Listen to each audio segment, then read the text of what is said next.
வணக்கம். மாலை முரசு செய்திகளை விரிவாக பார்ப்பதற்கு முன்பாக முதல் தலைப்புச் செய்திகளை பார்க்கலாம். ஈரோடு கிழக்கு தொகுதி இடைத்தேர்தலுக்கான வேட்புமனு தாக்கல் இன்றுடன் நிறைவு.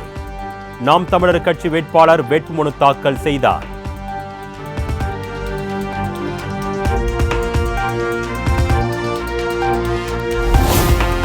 ஈரோடு கிழக்கு இடைத்தேர்தலை புறக்கணிப்பதாக தமிழக வெற்றிக் கழகம் அறிவிப்பு. யாருக்கும் ஆதரவு இல்லை என்றும் திட்டவட்டம்.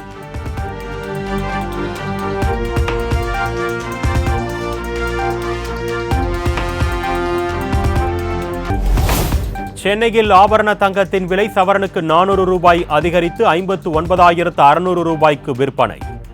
கிராமுக்கு 60 ரூபாய் உயர்ந்து 7,450 ரூபாய்க்கு விற்பனை.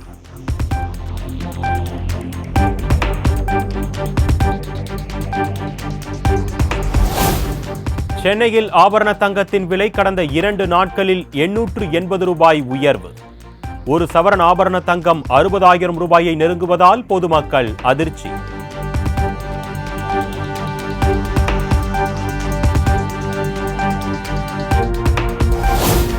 வரும் 21, 22 ஆகிய தேதிகளில் சிவகங்கை மாவட்டத்தில் கள ஆய்வு மேற்கொள்கிறார் முதலமைச்சர் மு.க. ஸ்டாலின். சிவகங்கையில் நடைபெறும் நலத்திட்ட உதவிகள் வழங்கும் நிகழ்ச்சியிலும் கலந்து கொள்கிறார்.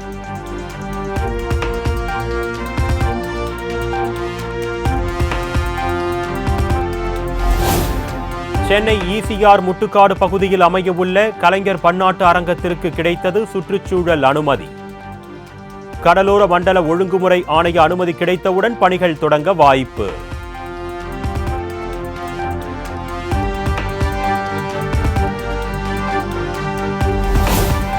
துணைவேந்தர் நியமனத்தில் ஆளுநர் ஆர்.என். ரவிக்கு எதிராக தமிழ்நாடு அரசு தொடர்ந்த வழக்கு. விசாரணையை ஏற்றது உச்சநீதிமன்றம்.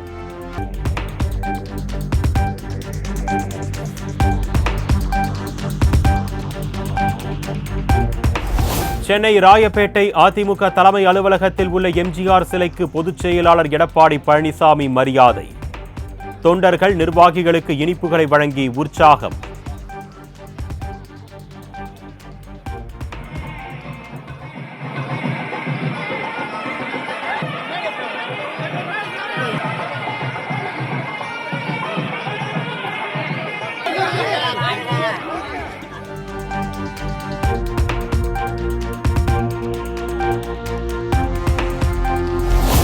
முன்னாள் முதலமைச்சர் எம்ஜிஆரின் 108வது பிறந்த நாளை முன்னிட்டு தமிழ்நாடு அரசு சார்பில் மரியாதை.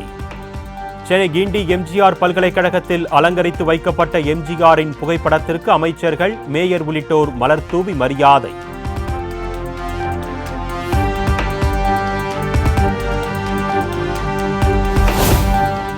ஏழைகளுக்கு அதிகாரம் அளிக்கவும் சிறந்த சமுதாயத்தை உருவாக்கவும் எம்ஜிஆர் மேற்கொண்ட முயற்சிகளால் பெரிதும் ஈர்க்கப்பட்டுள்ளோம்.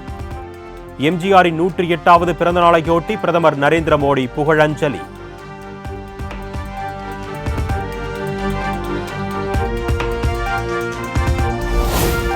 தலை சிறந்த தேசியவாதியான எம்ஜிஆரின் புகழை போற்றி வணங்குகிறோம்.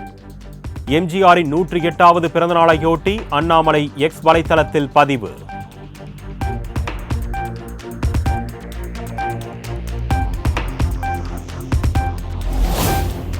ஏழைகளின் தோழனாகவும் எளியவர்களின் விருப்பத்திற்குரியவராகவும் திகழ்ந்தவர் பொன்மனச் செம்மல் எம்ஜிஆர். அவரது நினைவை கொண்டாடும் லட்சோப லட்ச இதயங்களுடன் தானும் இணைந்து கொள்வதாக கமல்ஹாசன் பதிவு.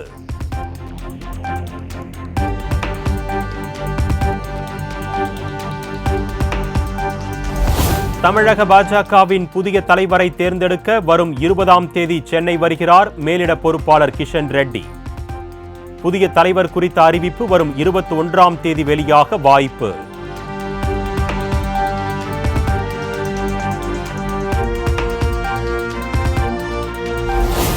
களக்காடு முண்டந்துறை புலிகள் காப்பகத்தின் உள்ளே கால்நடைகளை மேய்ப்பதற்கு விதிக்கப்பட்ட தடையை நீக்க வேண்டும். தமிழக அரசுக்கு சிபிஎம் மாநில செயலாளர் பே. சண்முகம் வலியுறுத்தல்.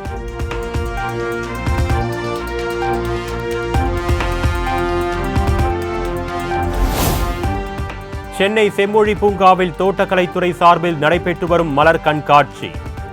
இதுவரை சுமார் 2 கோடி பேர் பார்வையிட்டிருப்பதாக தமிழ்நாடு அரசு தகவல்.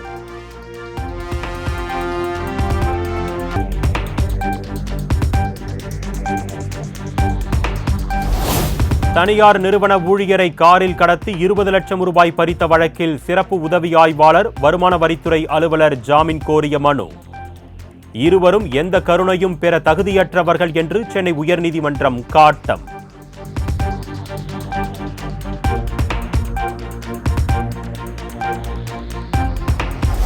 நில அபகரிப்பு வழக்கு தொடர்பாக தவறான தகவல்களை பரப்பியதாக கைது செய்யப்பட்ட யூடியூபர் சவுக்கு சங்கர் ஜாமீன் வழங்கி சென்னை உயர்நீதிமன்றம் உத்தரவு.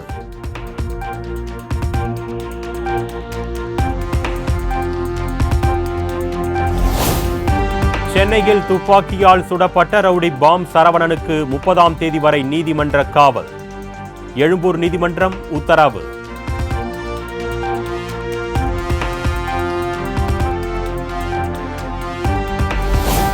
சென்னையில் சிறார் ஆபாச வீடியோக்களை விற்பனை செய்த விவகாரம். தாய் தந்தை கைதான நிலையில் மேலும் 2 கைது செய்து போலீசார் விசாரணை.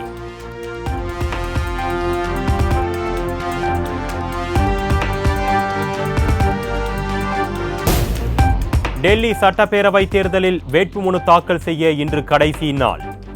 கடைசி நாள் என்பதால் ஏராளமானோர் மனு தாக்கல் செய்யலாம் என எதிர்பார்ப்பு.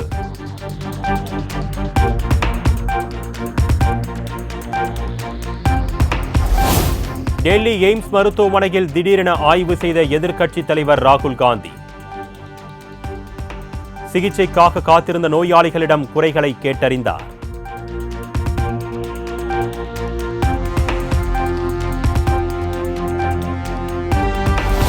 உலக செஸ் சாம்பியன் குகேஷ் ஒலிம்பிக்கில் 2 பதக்கங்களை வென்ற மனு பாக்கருக்கு மத்திய அரசின் கேல் ரத்னா விருது.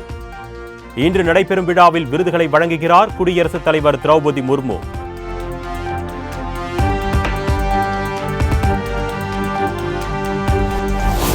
உத்தரப்பிரதேசத்தில் மகா கும்பமேளாவை முன்னிட்டு 5வது நாளாக திரிவேணி சங்கம பகுதியில் குவிந்த லட்சக்கணக்கான பக்தர்கள். கடும் குளிரையும் பொருட்படுத்தாமல் புனித நீராடி கைகளில் ஆரத்தி எடுத்து பக்தியுடன் வழிபாடு.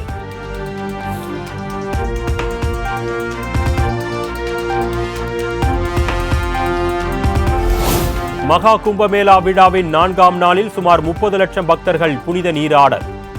இதுவரை சுமார் 7 கோடி பேர் வருகை தந்து புனித நீராடி இருப்பதாக தகவல்.